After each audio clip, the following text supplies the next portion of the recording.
Ya, kita mulai membahas materi logika algoritma pertemuan satu. Temanya pengertian dasar logika dan algoritma. Logika sendiri ya diperkenalkan pertama kali oleh Aristoteles. Jadi sebelum Aristoteles memperkenalkan bukan berarti logika nggak ada. Logika itu sudah ada jauh sebelum Aristoteles ada. Bahkan sebelum dunia diciptakan logika sudah ada. Cuma yang memperkenalkan suatu konsep ini ya siapa ya, Aristoteles ini. Jadi dia memperkenalkan logika ini. Ya. Berikutnya Aristoteles itu yang seperti apa orangnya ya, kita lihat sini. Aristoteles ya, ini seorang filsuf Yunani ya. Nah ini ada patungnya apa segala macam. Oke, kita lanjut. Algoritma sendiri ini diperkenalkan oleh seorang ahli matematika namanya Abu Ja'far Muhammad Ibnu Musa Al-Khwarizmi, atau lebih singkatnya biasa dikenal dengan nama Al-Khwarizmi. Nah, orangnya sendiri seperti apa? Orangnya seperti ini. Kita lihat di Google.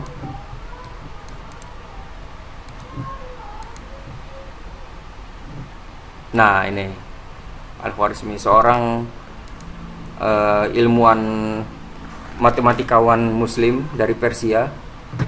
Dia juga kalau kita dulu belajar matematika ada kata aljabar. Nah, dia juga yang yang memperkenalkan algoritma sendiri dari serapan dari namanya Al-Khwarizmi. Diserap dalam bahasa Eropa jadi algoritma ya. Al-Khwarizmi jadi algoritma.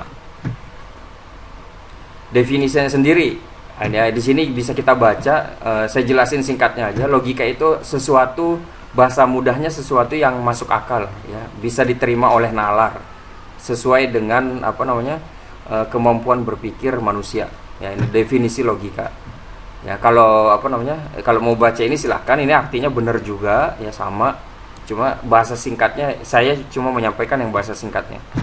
Berikutnya definisi algoritma ya, ini ada tiga. Kalau mau memahami secara singkatnya, algoritma itu yaitu langkah-langkah penyelesaian masalah ya. Jadi saya tulis di sini, logika adalah suatu yang masuk akal, bisa diterima nalar manusia. Ini bahasa sehari-harinya ya. Terus algoritma, langkah-langkah penyelesaian masalah dari awal sampai akhir ya. Jadi kalau ada maksud dari logika algoritma sendiri apa? Kalau digabung, logika algoritma adalah langkah-langkah penyelesaian masalah yang masuk akal ya. Jadi kalau ada masalah ya kita selesaikan, dan cara penyelesaiannya itu harus masuk akal ya, harus selesai masalah. Kita punya masalah, kita selesaikan tahap demi tahap sampai selesai, dan tahap-tahapnya itu yang masuk akal, yang sesuai dengan nalar manusia ya. Karena ada masalah yang di luar logika. Contoh ya, kalau yang di luar logika itu misalnya orang jatuh dari lantai 20 apartemen. Kalau yang kita bisa tangkap di logika kita, begitu jatuh dari lantai 20, begitu sampai di tanah itu hancur, pasti meninggal orangnya. Tapi tiba-tiba ada lantai 20 jatuh sampai bawah, nggak meninggal, cuma kakinya cuma cedera parah, cedera ringan lah, kakinya patah doang, tapi dia nggak meninggal. Nah itu di situ kalau ada kejadian seperti itu, logika kita udah logika kita udah terusik. Nah ini kok gimana? Buat yang umumnya manusia, wah ini keajaiban nih, ini mukjizat nih ya. Padahal ya bisa ada kemungkinan macam-macam kalau kita mau telaah masing-masing, dari jarak jatuhnya, kecepatan jatuhnya, apakah waktu jatuh kecepatannya berkurang saat nabrak benda sesuatu, ya kan, itu semuanya bisa masuk akal kalau kita gunakan logika. Berikutnya, nah ini tahap penyelesaian masalah. Ya, kalau dalam kita bikin program ya tahap-tahapnya ini. Pertama, tahap kita menemukan masalah, ya. Berikutnya tahap pemodelan, ya. Ini kita punya mau bikin program seperti apa. Nah, di sini kan kita rancang lah program kita mau bikin dari tahap masalah kita mau bikin program A. Nah, tahap berikutnya program A tersebut kita rancang lah mulai dari pseudocode-nya, flowchart-nya, modelnya nanti seperti apa, layout-nya seperti apa, tampilannya seperti apa. Baru tahap berikutnya disusun algoritma, langkah-langkahnya. Kalau tombol ini nanti hasilnya seperti apa, data ini ditambah data ini hasilnya seperti apa, ya di situ kita jabarkan di situ. Berikutnya di tahap program, nah ini kita mulai mengetik programnya, kita mulai mengerjakan programnya. Begitu programnya selesai, baru kita eksekusi program tersebut. Kita jalankan, kita run lah istilahnya. Nah, begitu kita run, apapun hasilnya, begitu programnya kita jalankan, apapun hasilnya, pasti ada data yang kita pegang. Baik itu datanya kita tulis atau datanya kita cuma simpen di otak, ya, tetap ada. Karena begitu eksekusi hasilnya ada dua kemungkinan utama, ya. Programnya berhasil jalan atau programnya nggak berhasil jalan. Apapun hasilnya pasti ada datanya. Nanti datanya dianalisa lagi. Begitu ini programnya nggak bisa jalan nih, rupanya ada errornya. Nah, begitu ada errornya kan masuk lagi ke tahapan masalah. Begitu seterusnya ke bawah terus. Ya, ini tahap-tahap penyelesaian masalah kalau kita jabarkan di algoritma. Sebenarnya sih ini cocok juga kalau kita masukkan ke mana? Sebagian besar masalah yang ada di kehidupan kita, masalah sehari-hari ini bisa masuk juga, ya. Contoh seperti ini.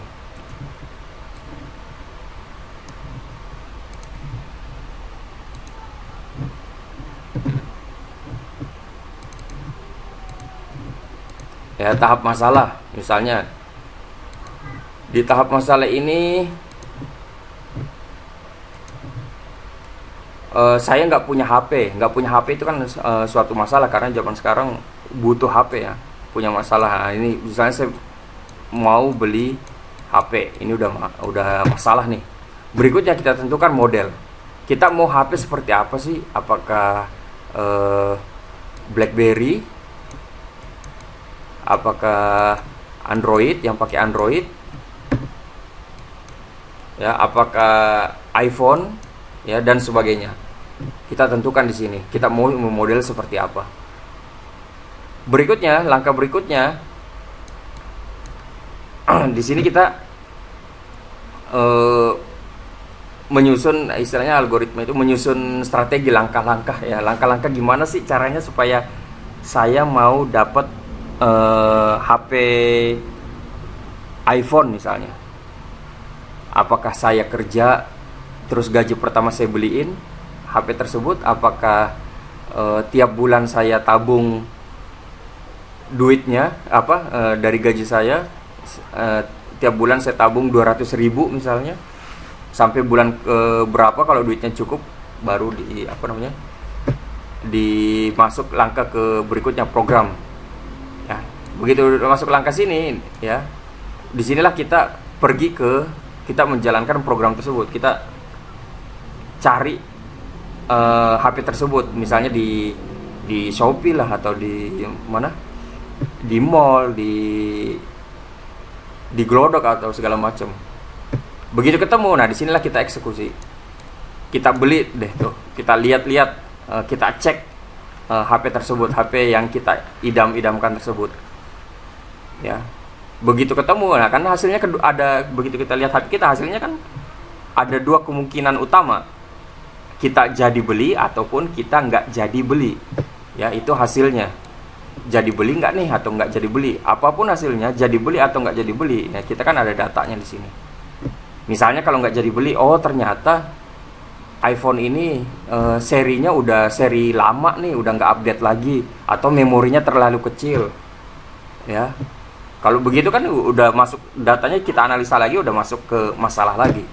Atau hasilnya, misalnya hasilnya kita beli apa namanya, kita jadi beli HP tersebut. Ya, untuk awal ya seakan-akan nggak ada masalah, tapi lama kelamaan udah mulai tuh, oh rupanya kapasitasnya ringan, atau pokoknya ada masalah lah. Yang namanya juga barang elektronik pasti ada masalah.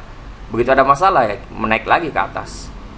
Oh misalnya, oh ternyata saya ingin install program, saya udah beli HP-nya, tapi setelah 1 tahun pemakaian kok terasa lemot ya HP-nya, atau baterainya cepet banget habis ya. Kalau iPhone seperti itu biasa ciri khasnya. Nah itu kan udah masalah tuh, berarti naik lagi, ada masalah baru lagi. Begitu terus dirunut sampai bawah, nanti ketemu lagi hasilnya. Terus ada lagi masalah, naik lagi ke atas. Ya, jadi kira-kira seperti itu gambarannya. Oke, lanjut. Ini kriteria pemilihan algoritma. Ya, kriteria kalau kita mau memilih algoritma. Jadi kalau semua 5 kriteria ini terpenuhi, maka kriteria algoritma tersebut disebut algoritma yang terbaik atau the best. Oke, kita bahas satu-satu.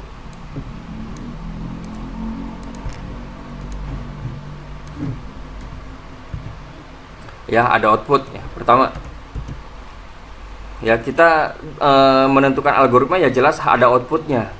Jangan sampai kita susah-susah merunut langkah tapi nggak ada jalan keluarnya. Kita udah bahas setengah mati, buang-buang waktu, tapi nggak ada solusinya.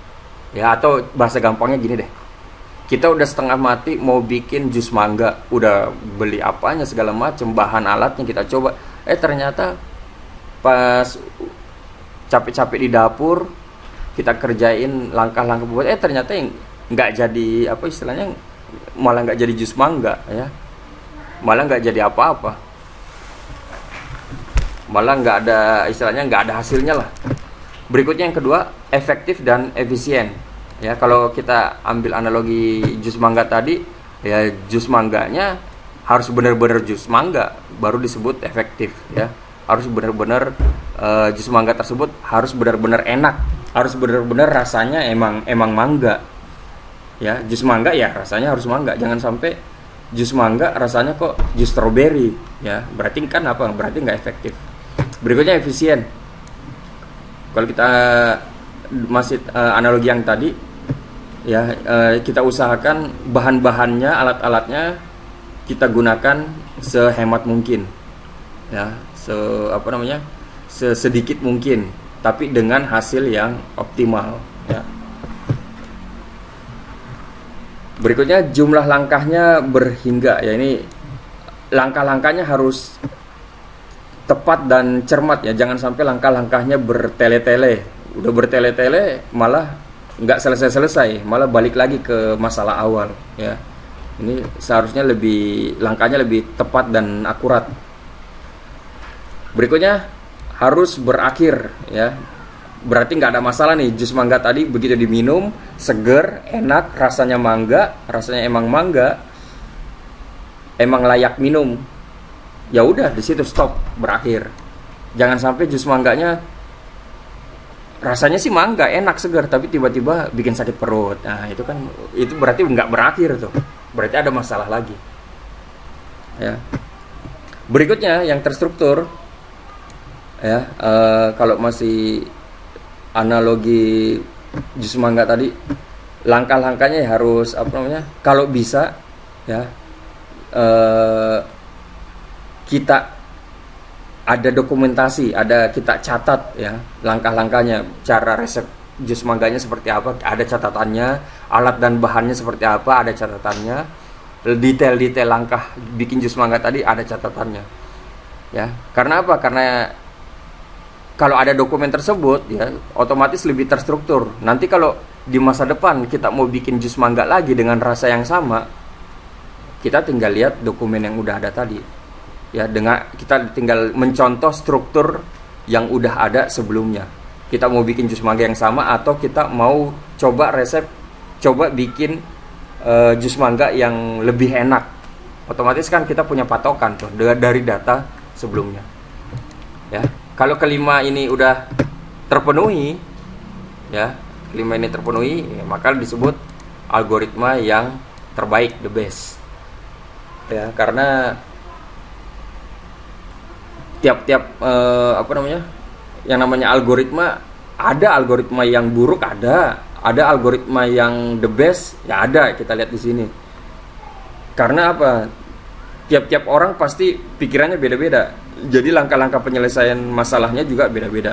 Ibarat kayak tadi jus mangga, ada 5 orang bikin jus mangga yang sama, pasti caranya beda-beda. Ada nanti yang jus mangganya enak, ada jus mangganya enak tapi boros, ada yang jus mangganya enak tapi hemat, ada yang jus mangganya nggak enak tapi hemat, juga ada. Ya, dari kelima orang ini kita lihat jus mangga yang terbaik yang mana. Syaratnya mana? Syaratnya ya dari 5 kriteria ini. Oke, lanjut. Ya, jadi kalau contoh algoritma yang paling sering apa? Iya, itu kita lihat aja contoh contoh resep makanan ya. Resep makanan kan siapkan bahan ini, siapkan alat itu. Masukkan telur ke dalam mangkok sekian butir, tambahkan tepung, nah itu algoritma. Sampai jadi apa? Sampai jadi kue misalnya. Itu algoritma, langkah-langkah penyelesaian masalah. Ya, ini bahasa pemrograman yang nanti kita pakai kalau mau bikin program. Ada macam-macam, Fortran, COBOL, Pascal, C++, Python, Java. Ya, ini tergantung dari kampus masing-masing kalau mau pakai bahasa pemrograman.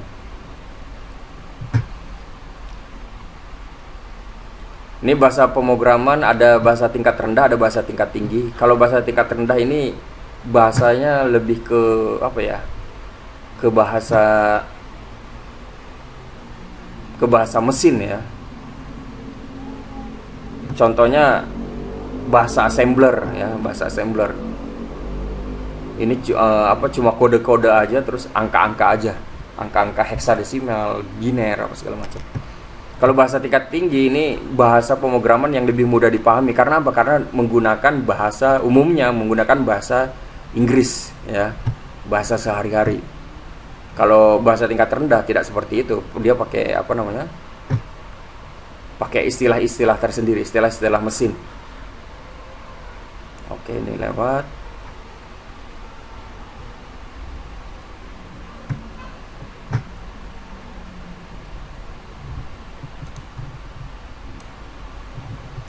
Ya, berikutnya tahapan analisa algoritma. Ya, yang pertama kita di sini merencanakan algoritmanya kita kita planning ya, mau seperti apa. Dari tahap merencanakan kan yang namanya rencana pasti ada plan A, plan B, plan C, ada banyak rencana ya, ada banyak algoritma rencana algoritma. Ya, nanti dari yang banyak itu kita pilih beberapa di antaranya atau pilih salah satunya yang kira-kira lebih lebih irit, lebih efektif ya, sesuai dengan kriteria the best tadi. Berikutnya ada di sini langkah-langkahnya, yaitu pseudocode. Kita di sini kalau mau bikin program biasanya yang umum dilakukan oleh programmer pemula ya, ini kita bikin pseudocode ya, bahasa semu, yaitu bahasa-bahasa bahasa-bahasa sehari-hari yang dibuat untuk menyatakan langkah-langkah ya. Tapi bahasanya nggak ribet ya, bahasanya disederhanakan Ya, contoh pseudocode ya, contoh pseudocode.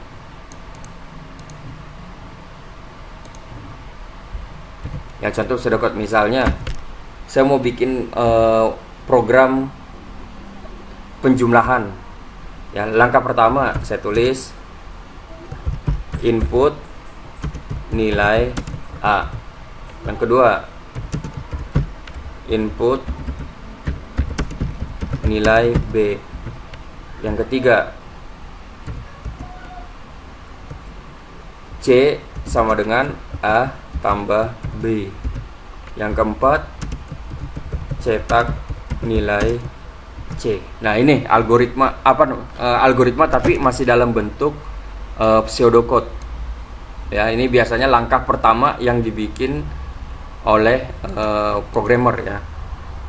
Ini pseudocode. Ini pseudocode ini biasanya masuk ke langkah pertama kalau programmer mau bikin suatu program. Ya, bahasanya diperingkas aja. Nomor 1 input nilai A. Boleh sih sebenarnya kalau langkah pertamanya masukkan nilai A maksimal sekian-sekian, boleh seperti itu, tapi ya diperingkas aja. Yang biar lebih enak dibaca pseudocode. Berikutnya langkah yang kedua. Ini begitu pseudocode-nya sudah, kita bikin flowchart. Ya, untuk flowchart sendiri sama, dia menjelaskan tentang algoritma juga, tapi kali ini bukan dalam bentuk kata-kata seperti pseudocode, bukan, tapi dalam bentuk gambar ya, dalam bentuk diagram. Adapun flowchart nanti ada pembahasannya sendiri. Oke. Berikutnya, begitu selesai flowchart, baru kita tulis di sini coding. Kita bikin ketik programnya ya, dengan bahasa pemrograman yang telah disediakan tadi. Begitu sudah selesai ini ya, tinggal di testing programnya. Nah, ini flowchart. Nah, ini contoh tadi pseudocode. Rupanya ada contohnya di sini. Masukkan nilai alas, masukkan nilai tinggi ya. Ini pseudocode.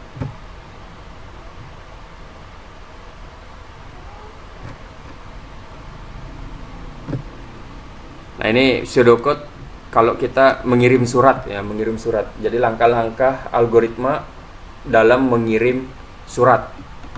Ya, ini pseudocode-nya bahasanya agak panjang ya. Misalnya bisa dipersingkat ya silahkan dipersingkat, lebih bagus lagi. Setelah pseudocode jadi, kita masuk ke flowchart.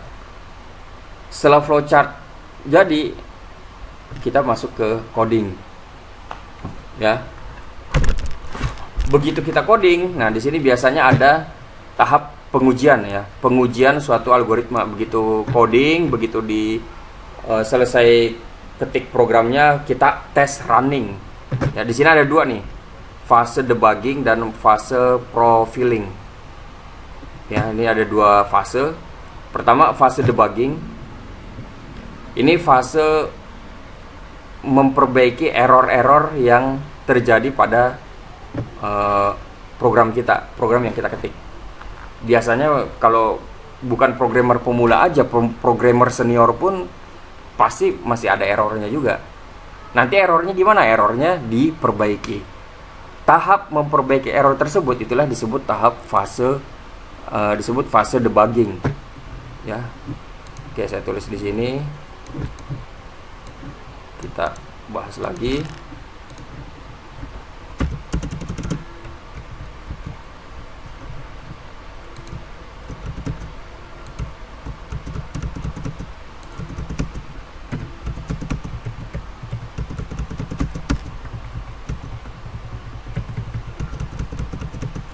Ya, fase debugging ini berasal dari kata bug ya, bug. Bug itu artinya serangga. Istilah debugging sendiri awalnya dipakai ketika zaman dulu ada suatu alat ya, zaman dulu kan belum ada komputer, alat hitung masih berupa alat mekanik yang kayak gear, roda apa segala macam ya. Nah, tiba-tiba alat tersebut tidak berfungsi, error ya, rusak, mau diperbaiki. Nah, ketika diperbaiki ternyata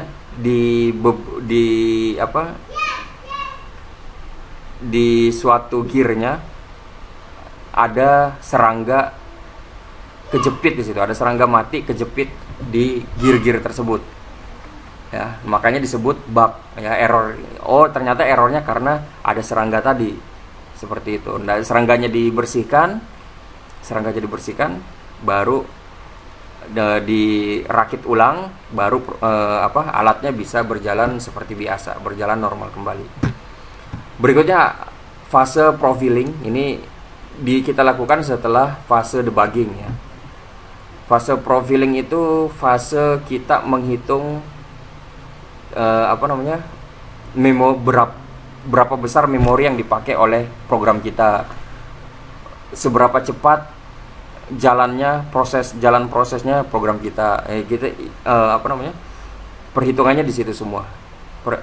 Perhitungan tersebut masuk ke fase profiling tadi, ya. Jadi di sini kita lihat, istilahnya kayak kita lihat data statistik dari program yang kita buat, kecepatannya berapa,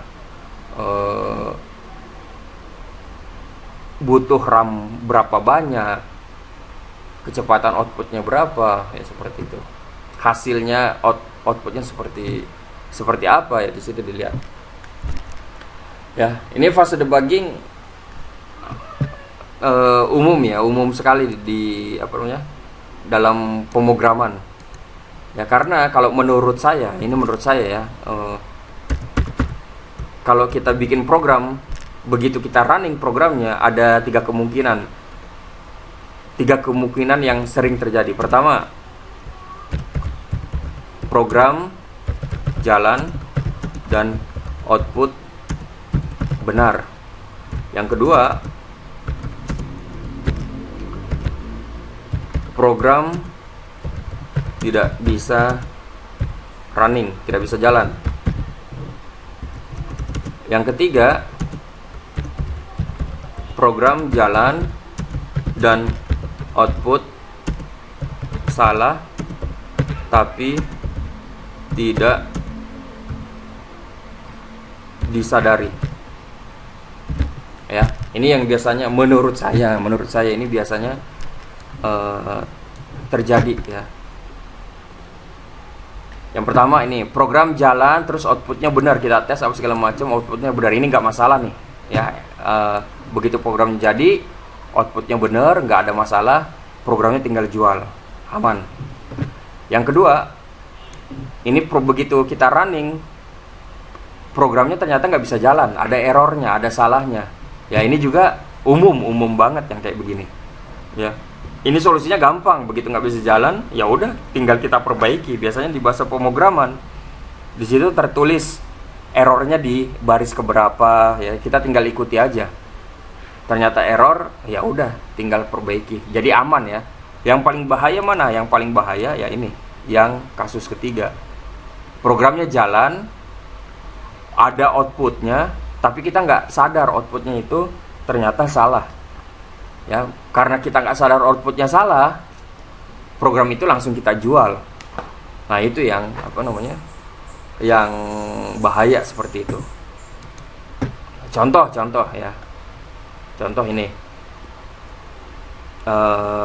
ada outputnya tapi kita nggak sadari kalau output tersebut salah. Nah, contoh ini kalkulator.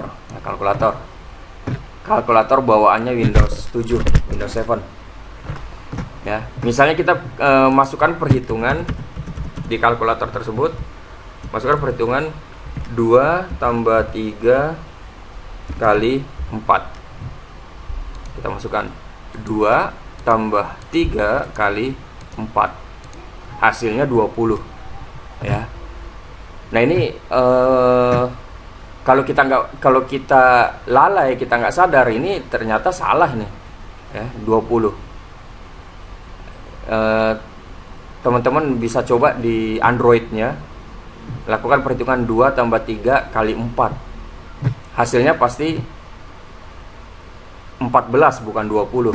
Jadi mana yang benar, 20 atau 14? Yang benar ya 14, 20 salah. Ini masih perhitungan kecil. Gimana kalau misalnya ngitungnya ternyata ngitung duit, ya, duit puluhan juta, wah ini kan gawat. ya. Dari kesalahan kecil ini yang nggak disadari bisa berakibat fatal.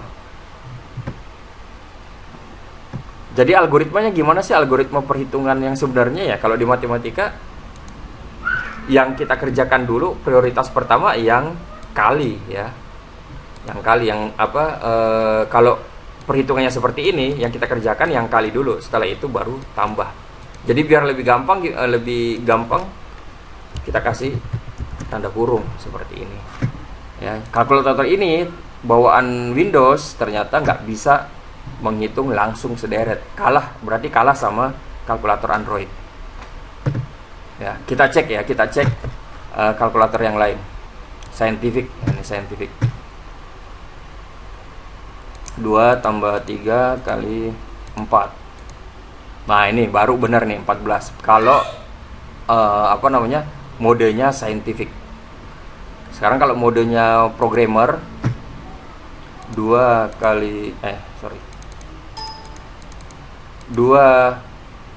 tambah 3 kali 4, 14. Nah ini benar juga.